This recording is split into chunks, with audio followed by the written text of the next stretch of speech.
Hello and welcome to Whisky.com news on the 17th of July 2023.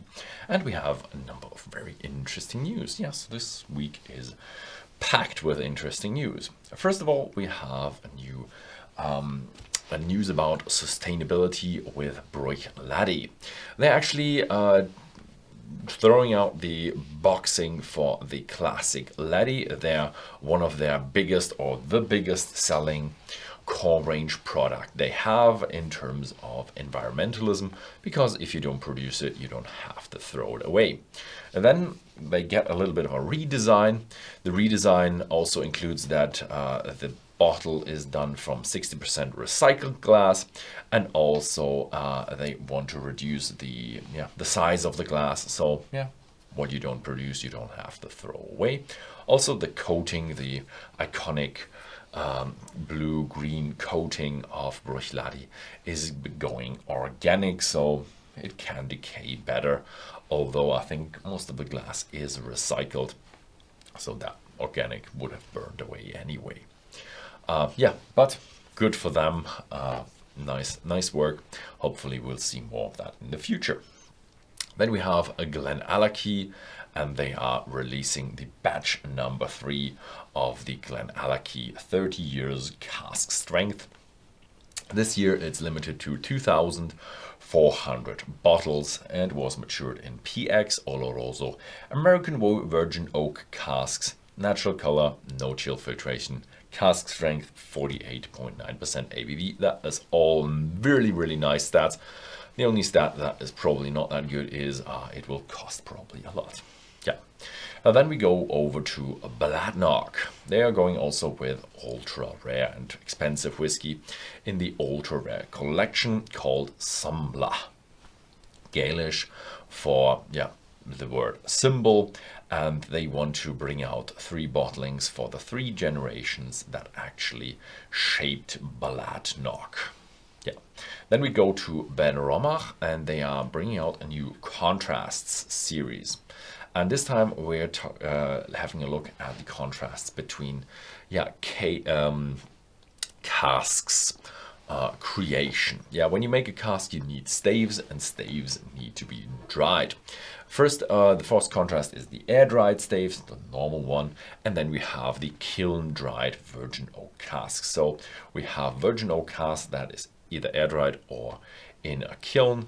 And the interesting is this was started in 2012, and that means it's over 10 years old. Nice that we have an experiment with 10 years of maturation and with 46% ABV. Both of them are smoky. Then we have a legal battle, this time between a private person and Diageo.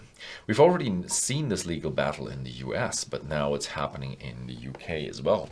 Diageo was actually sued because one couple in a house in Bonnybridge, 350 meters away from the warehouses, actually got a lot of black mold, the distiller's mold that comes from the Angel's share, on their house, and they actually sued them because their house was now worth less.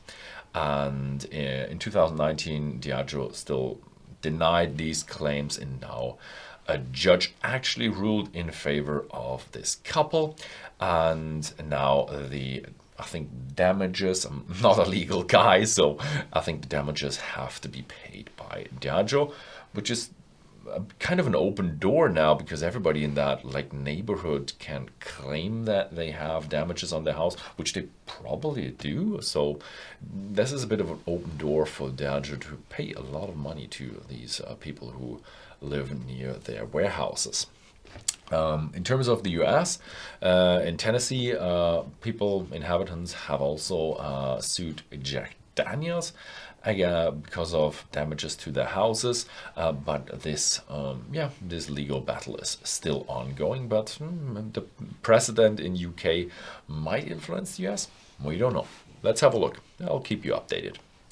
Then we have the Port of Leith Distillery, and they're getting a new whiskey leader, or whiskey person. Port of Leith is this vertical 9-story tall building in the port of Edinburgh, and their new leader of whiskey creation or whiskey, is a Vibe Half Sud. A very hard name, sorry if I mispronounced you. And he was the distillery manager at Leith Distillery, and now he is going vertical. Yes, it's 13 million pounds in the historic harbor of Edinburgh, and they actually do want to open the distillery in 2023. So yeah, best of luck there. Then we're going to Ireland. Ireland has a new whiskies from Dingle. It's called the Dingle Bealtaine. It's the third whiskey from the Wheel of the Year series. They have the Celtic festival Bealtaine, and gives the name to them. It's a single Irish pot still whiskey as from Dingle, and this time they're doing a finish in Syrah wine casks. 5,000 bottles limited, no coloring, no chill filtration, 52.5% ABV. And you can buy it on Whisky.com if you happen to live in the Netherlands. Then we have the USA news about whiskey, and there we have kind of a really big new distillery planned, because Eastern Light Distilling is planning a new bourbon distillation. So the former distillery manager, or this master distiller of Kentucky, Peerless Distilling, is now planning to open a $143.7 million distillery in Rowan County, East Kentucky. So yeah, I guess I don't know the Peerless Distilling, so I guess they are heavy in the non-distillery products, and this sounds also like a project for the non-distillery products, because they have to have a lot of product and therefore a lot of investment. Then we go over to a more premium, that is a Wild Turkey, and they are bringing out the new Master's Keep bottling this year. It's called Voyage, so journey, and it's a 10-year-old Kentucky straight bourbon with 53% ABV, and this time was matured in Jamaican rum cask. Sounds pretty good. Then we have Sazerac, and they are actually also winning a legal battle. This time it's a Sazerac against a whiskey trader named Allocated Liquor, and they sued them because they sold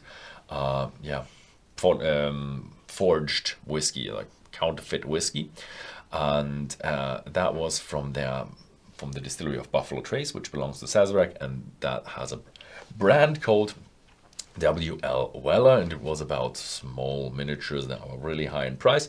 And Allocated Liquor had these forged whiskies. They didn't produce them themselves, they actually bought them on Etsy. So that gives you a bit of an insight what you should not buy on Etsy, because yeah, if you have miniatures you can't counterfeit them. And yeah, we actually on Whisky.com, we actually only do buy from producers or from big wholesalers who we know get their stuff from Scotland, America, Ireland, wherever, from the producers. Then we have news from Bob Dylan. He is really getting into the whiskey business. He's bringing out his fourth whiskey, and it's called Ascension, and should be in the core range, so permanently you can buy it. 5-year-old Kentucky straight bourbon, 46% ABV, and should also come to the international markets in fall 2023. So this year, just a little longer. Yeah, that was it with America. Let's get into the international whiskey news. We have the Komoro Distillery, who is opening very soon. Komoro Distillery is a distillery from the Krawisawa distillers. Krawisawa was back in the days an old big distillery and very big name in the business, but it had closed down, and now the Komoro Distillery is opening on the 23rd of July. Actually, it took them to build and plan and build the distillery, it took them 3 years. Yeah, it took the Japanese a bit more time and a bit more investment. Hopefully that turns out in a really, really good spirit. yeah, so that was it for this week's news of the whiskey industry. Thank you very much for watching, and see you next time.